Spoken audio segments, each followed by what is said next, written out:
Maria Gladys Valiers and I are here with you to celebrate the Hispanic Cultural Heritage Month. And the library asked us to have as a topic Hispanic. We didn't go looking for a topic, just they assumed that we want to talk with you about the important word that Hispanic is. Then I would like to start asking Maria Gladys in Spanish at the beginning to start the conversation. ¿Eres hispana?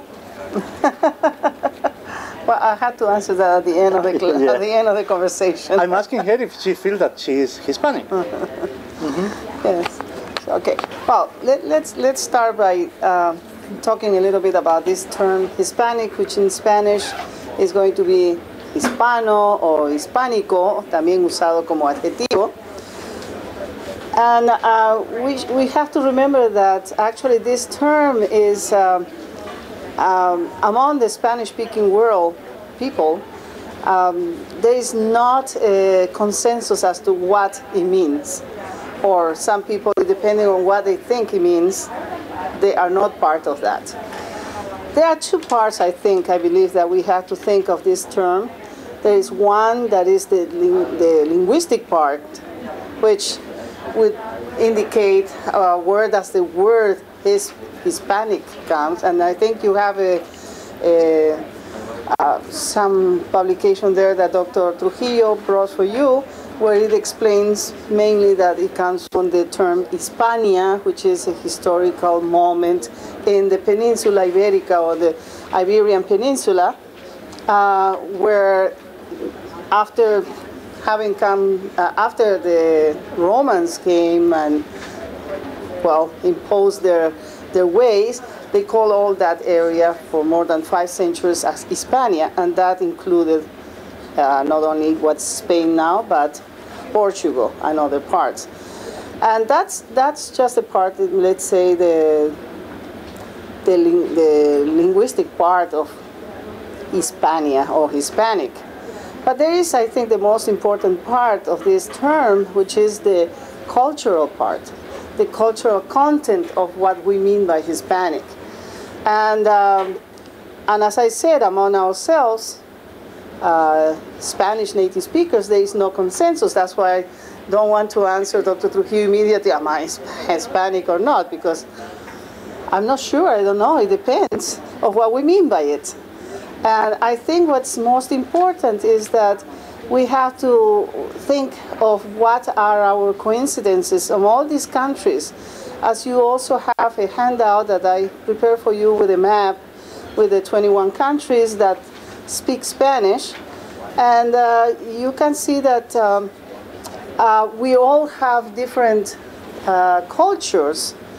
And according to the anthropologists and the two references that I have there, people from this origin have come to the United States, and because I think that term is used, we're talking about Hispanic in English in the United States. Because if you get out of the United States, nobody thinks of Hispanic, we're just Peruvian, Mexican, whatever we are. So we're just talking about this part of the world, which is the United States. And as you can see there, the population, and we know all for the statistics here, we're talking about more than 12% of the population that speaks Spanish in the United States. Now, having said that, we had to think of why are we talking about people who speak Spanish that live here, and it's due to this phenomenon, which is not just limited to Spanish-speaking people, but to all immigrants that come to this country. Today we're talking, of course, about the Spanish-speaking immigrants that have come here as a first generation or second generation, and now they fit into this category of Hispanic or something like that. This is something that was done in the States, I'm sure for very good purposes. I have a good friend of mine, an intellectual person who every time that he has to fill up form like that? Are you, you know, American? And all these divisions that they do, I don't even remember what they are. He doesn't put any of them, and he puts other, and he puts human being. He doesn't want to be classified. So with that in mind too, we had to think, you know, I don't know, I'm from Peru, but I live here for so many years. I have my children. My children, I suppose they are Hispanic because they come from Peru roots. My husband is Canadian, so at least part of it is they are Hispanics. They have the inheritance of the language and the culture. And the culture, when we talk about culture also, we will have to talk about what culture are we talking about? Are we talking about the culture with a C, small c, or the big C? Those who study anthropology will probably know that these are the basic differences that we make when we talk about cultures of countries. No? When we talk about this, the big C is the philosophers, the painters, the intellectuals, the writers, etc. When we talk about the small c, we're talking about the common things that we encounter every day. Food, music, everything, feelings, way of thinking, speaking, language, all that. So, so all this is part of this term. Also, before I let Dr. Trujillo continue with this conversation, especially that we want to hear from you, it's another two concepts that I wanted to make sure that you have an idea. I put these two references of bibliographical references in that map that I gave. These two references are from two anthropologists. One is the one from, the one that I gave you was the one from Fernando Ortiz, which is the book that I'm referring to. It's Contrapunteo Cubano del Tabaco y del Azúcar. That means it's he makes a study about cultures. He refers, of course, to the Caribbean part, Cuba in particular, let's say the ascendance of African and Spanish people in Cuba. But this theory also applies to many other regions about the transformations that people have when you are exposed to two different cultures. And that's the main point of Fernando Ortiz.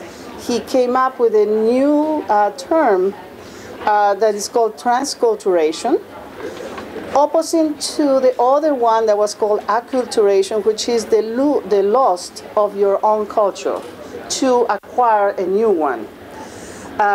For him, a better term that he invented was transculturation, because there is a transition from one culture to another, which we cannot avoid, because with the years, with the time that you are away from your own place, you acquire new views, a new world, really, a new cultural world. But you still keep your original culture, and that's why he liked that term of transculturation, opposite to acculturation, which would mean the loss of your own culture, your own roots. We talk a lot about in the States about roots. That's what he's talking about. This is the one about Fernando Ortiz. And for you, if you are interested in this particular study of the differences of people from Latin, well, see, another term, Latin America, which I will talk later, from Hispanoamerica, it's also the work by Darcy Ribeiro, who is a Brazilian anthropologist, also historian. And what he does is he does a study of all the people in America and how he classifies them according to the experiences that they have had through history. For instance, it's not the same to talk about Peru or Guatemala or Mexico, who were the center of very advanced civilizations, as you know from your studies, the Mayans, the Aztecs, and the Incas. And it's very different to talk, for instance, about Argentina, who is a country which is very different, that developed a little much later from immigration from Europe. And also, it's different to talk about other countries that came to this part of the world and brought the institutions from Europe. So all these elements are, some are broad and general, but they all come to this idea when you want to think about Hispanic. What does that mean? Having said that, I will still talk, and then I'll tell you at the end of the conversation whether I'm Hispanic or not. I still feel we need to discuss that first. Well, as my colleague says, we are here to hear from you. I have been in the same classroom, Tolentine 407, this Caribbean, about 100 degrees over there, from 9:15 to half an hour ago. Then, of course, I want to hear from you and not talk too much. But when I asked Maria Gladys, are you Hispanic? I was thinking what I would say. If somebody asked me, are you Hispanic? I will say no. I'm Chilote. My friends know that I'm not even Chilean. Chile is so big for me. I'm from my island, that is Chiloé. For that reason, I'm Chilote. And also because the words have a burden. Then what means Hispanic for the people that is saying Hispanic? That is very important. I feel very well when I say I'm Hispano-Americano, Spanish American. But I feel something very different when somebody says you are Hispanic. I live in Chile for a long, long time, most of my life. And when I came here, giving the same example that Maria Gladys gave to you, and I arrived in the Miami airport, for the first time in my life, I was 39 years old. I realized that I was not white. I looked everywhere. I said, but what happened with me? Until 2 hours ago, I was white. Now I am a different thing. Then, Maria Gladys said that maybe goodwill thing. I never think in goodwill. I think there is something really wrong there when you start cataloging the people and this is that. When I meet a people from Latin America, and I don't know that they are from Latin, I never ask, are you Hispanic?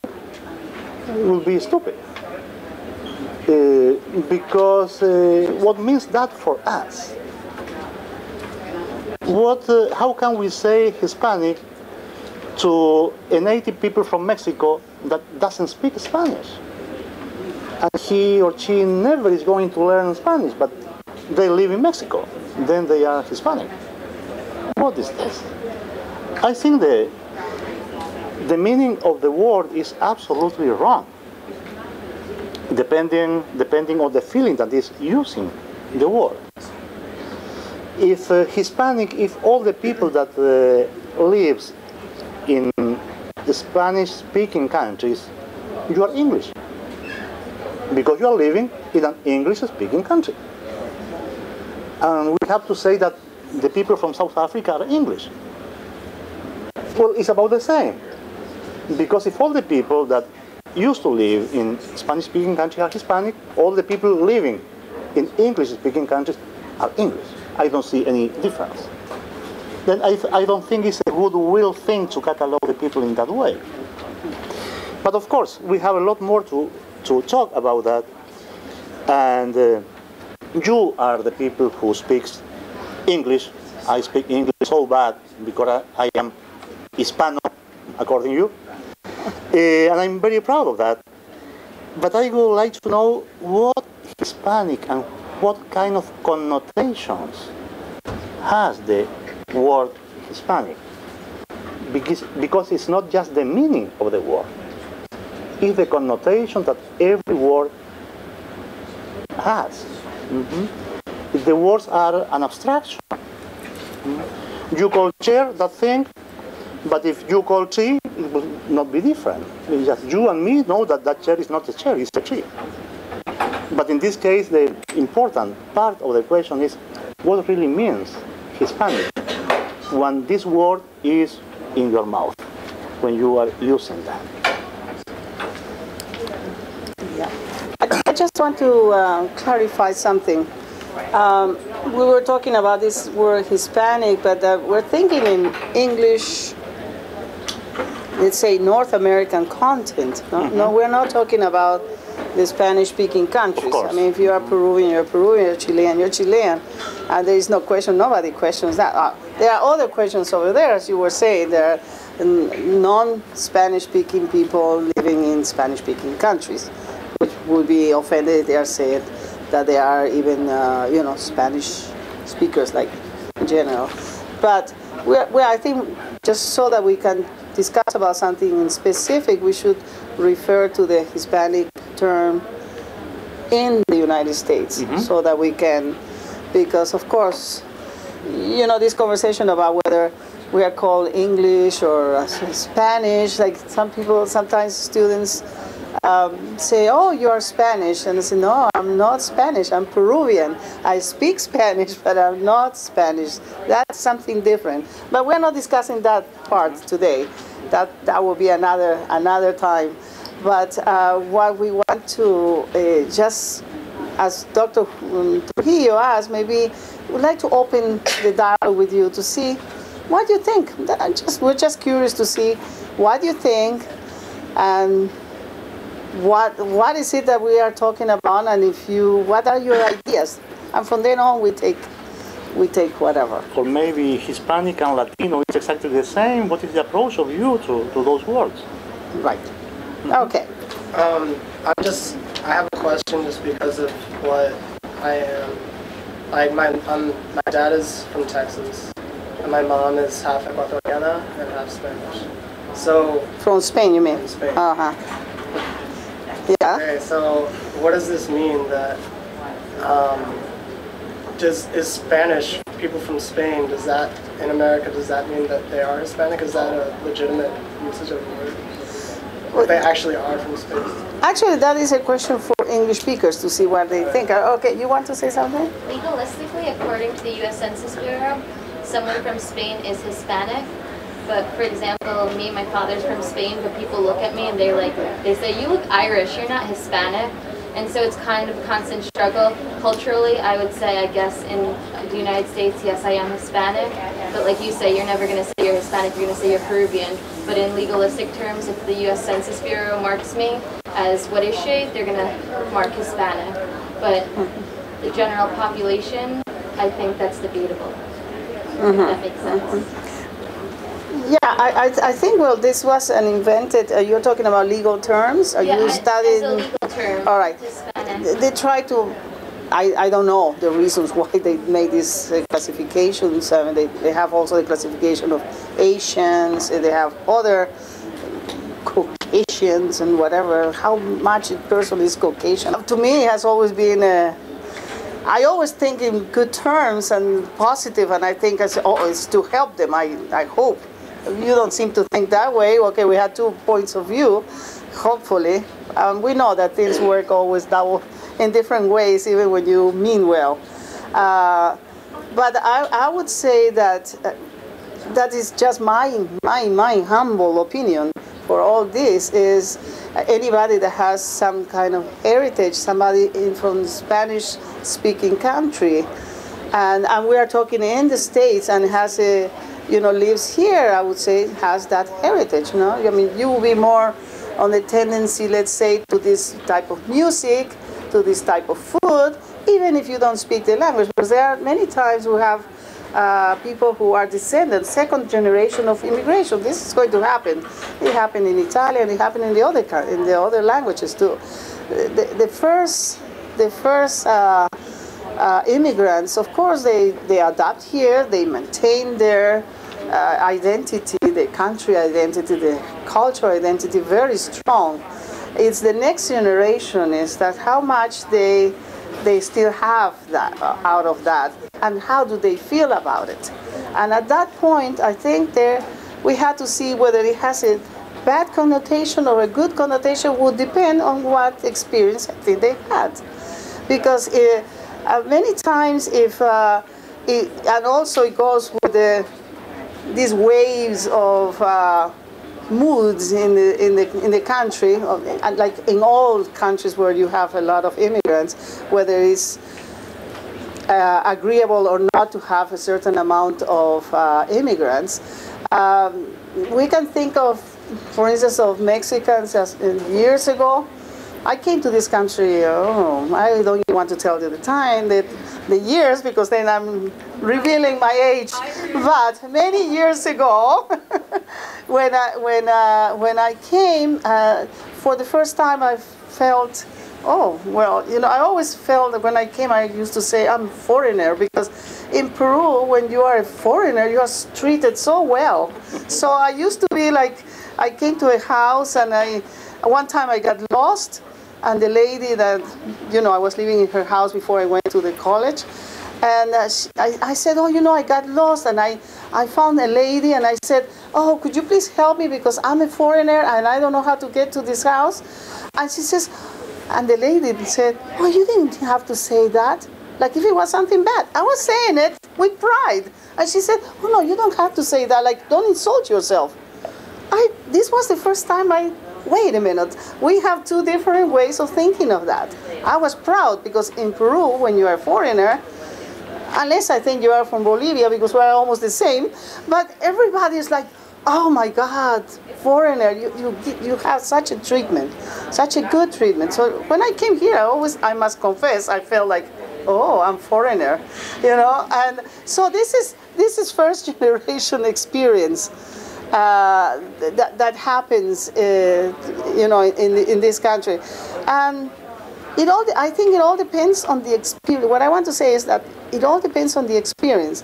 I was when I came the first time, for instance, I heard the word Chicano, which means people coming from Mexico, and in the 60s, they have a historical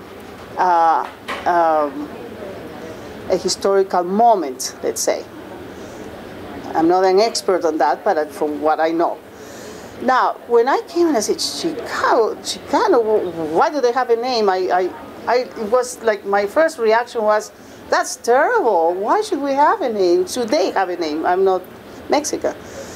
Then after years, I'm knowing people from Mexico themselves, or at least some Mexicans, corrected my idea. They said, no, we are proud of that, because Chicanos are the people who were descendants of Mexico, and they defended their rights at that point, because they were pressed a lot, like when they came here that they couldn't speak Spanish. They wanted them to forget about to go through the process of acculturation, which I was talking to you at the beginning. And they reacted to that, and they fought for that, and they won, in a way, But one of the consequences of some people who were coming from Mexico at that point is that they immediately reacted, and they wanted the best for the children, and because of that, they didn't want them to speak Spanish.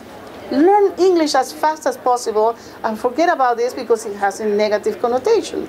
So at that stage, many people forgot the language, though they were culturally very much Hispanic in that term. Now it's funny that the next generation, I think, has reacted to that, and grandchildren of that are now great Spanish speakers. And so to summarize all this, I think they are just waves of this idea. So I would say that in that sense, if you think of Hispanic, yeah, it's sort of negative. But for instance, in my case, if I tell my children are so happy to be called whatever. They're called here. They have inheritance from me, from Peru. They speak Spanish. They are culturally very Spanish and also Canadian, French Canadian in addition. So also French goes into that. So it all depends on, I think, the experience that's happened. Now, these days, now, 2007, we're having a little bit of problems with those terms, because we're having all this, moment of immigration, which is not that favorable for, I think, Spanish-speaking people. That's a reality. I'm not saying anything that's not true. You can see that in the news every day. And because of that, it might, for some people, have a connotation that is not the best. So it all depends on each person. I think for me, it's always positive. Anybody has to feel proud of what they are, And I'm not going to deny, well, I cannot deny, I'm too old anyway. But I mean, my children wouldn't need to deny anything. They're always proud to say that they are coming from Spanish, they are Spanish speaking descendant, Spanish speaking descendant, Peruvian descendant. That's different. That's right. I'm very proud of being what I am, of course, but not to accept whatever anybody wants to say of me. I think it's two very different things. My situation is so different to Maria Gladys because my grandparents are from Chiloé, my family from Chiloé, my wife is from Chiloé, my kids are from Chiloé. And when they started attending the school here all the time, they asked me at the beginning of the year, Dad, can we say that we are a little bit Spanish? Or we have to say that we are 100% Chilote? Because all my classmates say I'm 15% this, 15 that, 20, and we are just from Chiloé, and I'm very happy, I'm very proud of that. My problem and my concern is that I am a poet, and I'm working and fighting with the words every day. And as we see the word Hispanic, and I was telling you what means Hispanic, and it means that is all the people that lives in Spanish-speaking countries. Okay, that is okay. But also I think we have to change the English language, that is the problem. For example, every person that comes from Europe is European, but only the people from this country is American. Don't you think it's a little bit, at least, stupid? I'm from Chile.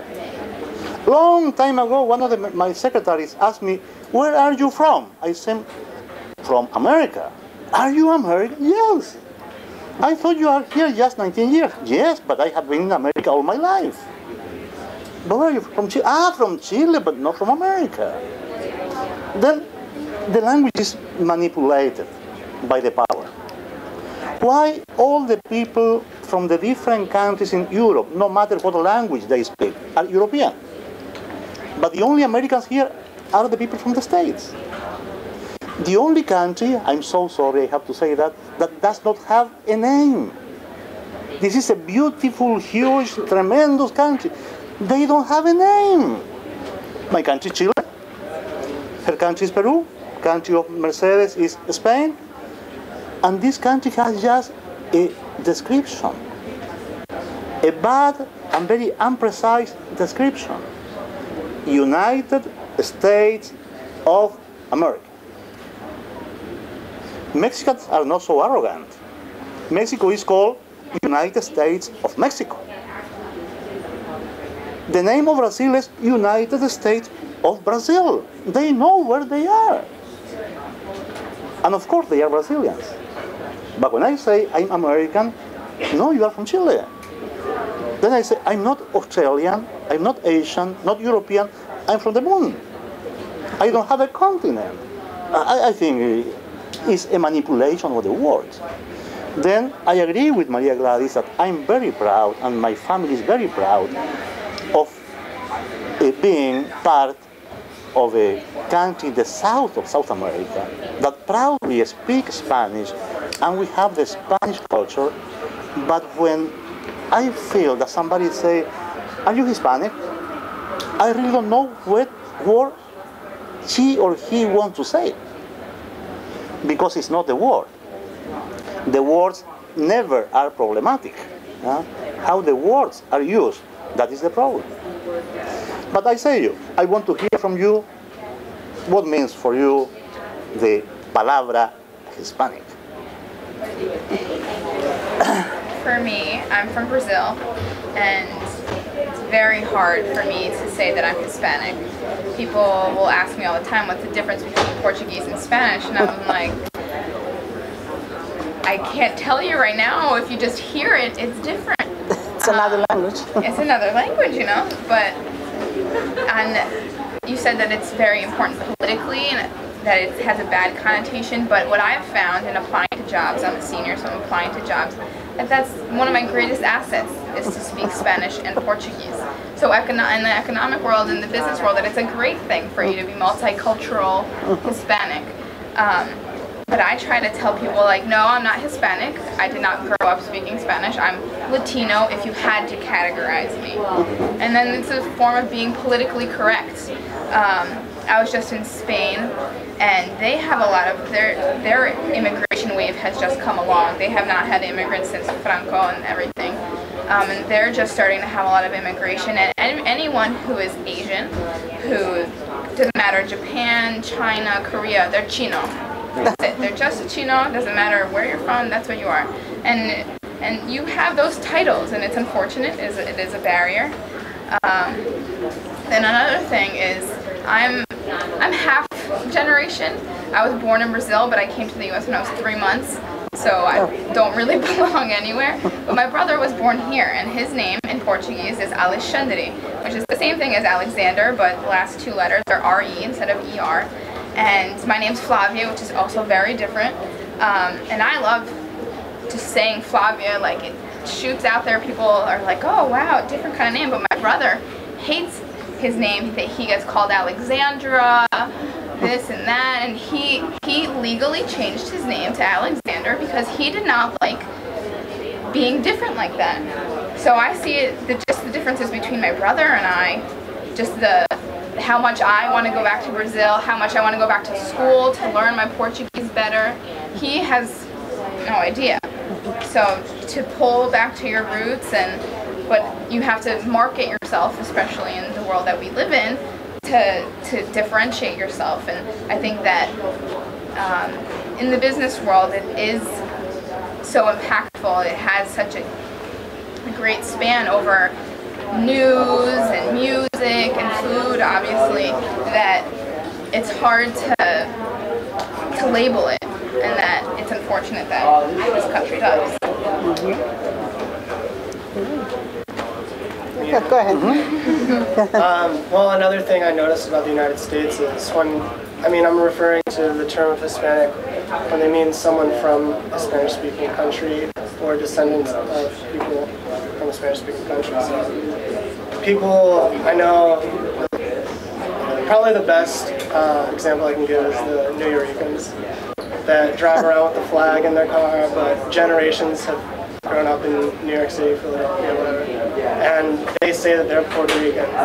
Or you ask somebody on St. Patrick's Day, and turns out everybody in the United States is Irish, and they don't even know where Ireland is on a map. But I mean, what are these people that don't speak the language? Literally, their culture is non-existent, but they do have. Maybe both their parents are from a Spanish-speaking country, but I don't really consider these people Hispanic because, first of all, the language. I mean, how can you say that you're from I'm saying in the term Hispanic being as from a Spanish-speaking country, and your parents are from a Spanish-speaking country, that's fine. But for you to say that you are this instead of saying that you are American culturally is where I find. I mean, there is a difference, I think. Yeah, we'll go back, but. Yeah, I mean, I think he gets most of the New Yorker thing from me because it really bothers me. I'm Puerto Rican, like, I live there. And here there's so many people that are like, oh, you're Puerto Rican? Me too. Where do you live? In Puerto Rico? And you? Oh, in New York. And it doesn't bother me that they're glad to be Hispanic, but like, I'm really happy that she wants to learn about her culture, but most people that say they're Hispanic are just like, yeah, you know, I know how to draw the flag, and I know how to say, hola me llamo, but they don't really, you know, I feel like they've lost the wanting to learn about it and stuff, and I don't feel like they should call themselves Latinos or whatever, because it just feels like you're not. You're just saying it, like what she said, to get an advantage in society or in business, but they don't really, most of them, I think, I don't know, at least the ones I've met, they don't really have that feeling and desire to learn. Okay. I think in so many ways that's like a product of our culture and what we consider American is that we pride ourselves in being such a melting pot when it's so contradictory to say so, because like through the generations, even when the first like wave of immigration was happening in the early 20th century, you have people just wanting to assimilate, and the whole like country wants everyone to assimilate, and if you're not, there's something wrong with that. If you're not learning the language, there's something wrong with that. When the first generation parents move and have children, the second generation, the children start learning the language, and all of a sudden it's looked down upon that the parents don't know the language, they're not taken seriously. So I think there's so much pressure to assimilate that people do start to lose their culture here, because that's the way we almost want it. That's what we allow here. Well, I think it's also,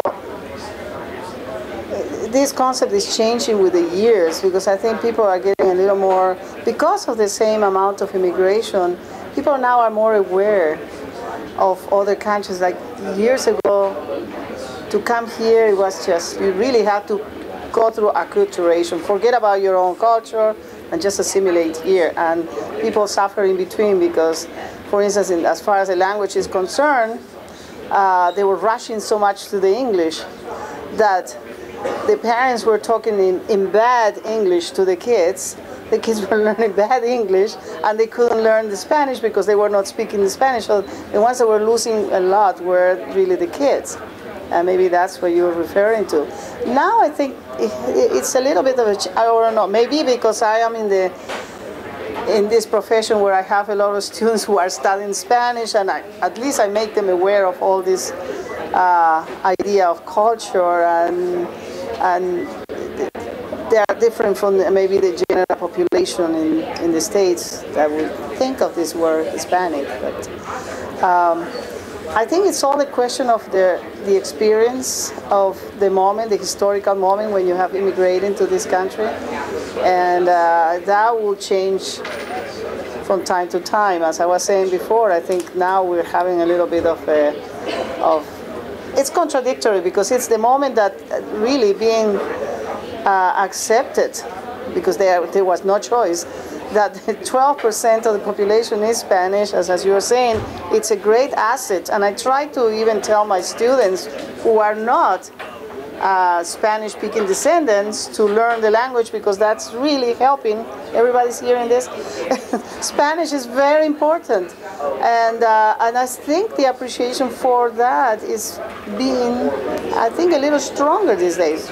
I don't know, maybe I'm too optimistic, but I believe that's what's happened. I don't think I'm optimistic, because I have been working with, for instance, the Lauder Institute, which is the Wharton School, and the real leaders there, they speak not just Spanish. Spanish is the second language practically. They have a third language and a fourth language sometimes.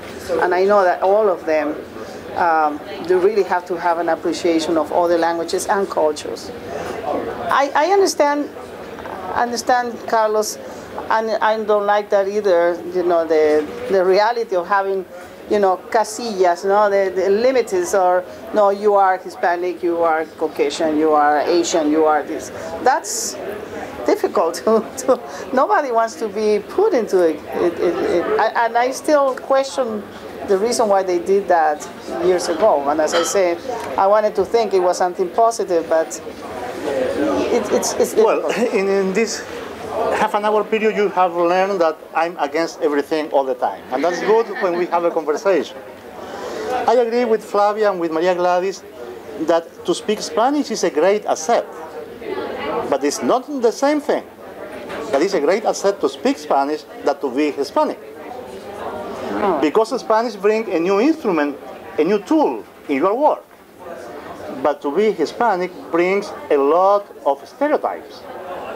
You are Hispanic. They are not saying that you speak Spanish. They are saying that you are lazy, that you are a lot of other things in the world. Then I think it's two very different things. To learn Spanish is not because the people like the Hispanic people. It's because it's going to be very good in the profession. And it's what we have to teach to our students. Please take Spanish classes because it's going to be very important in your future. But that doesn't mean that the people like the Hispanics. Well, yeah, maybe we can also put that question to Hispanic descendants, whether it's good that they speak or they don't speak the language. But I'd like to hear from other people to see what your thoughts are. Or, yeah. Just to piggyback off of what Trujillo said, I believe that Hispanic is a word that's easily manipulated because, for example, this university, they consider me Hispanic, but before, when I was applying, they were giving me a hard time whether I am or not, but once they started doing statistics, they're like, oh, in terms of diversity, let's consider you Hispanic because then it seems as if we have a more diverse university. And then I questioned them and said, well, when I was applying, why were you giving me a hard time about my background? So that's why when you said your friend puts other, that's exactly why, because they could take that one little word and use it however they want, for good, bad, or indifferent. That's right. Somebody else. I know just from like my area at home, I just had this like, it was like a kind of little bubble, like white community, and we didn't have everyone was white and Catholic, and so when people say Hispanic, they think of Mexican, and they don't know anything outside that. They don't even relate it to Spain. Like, so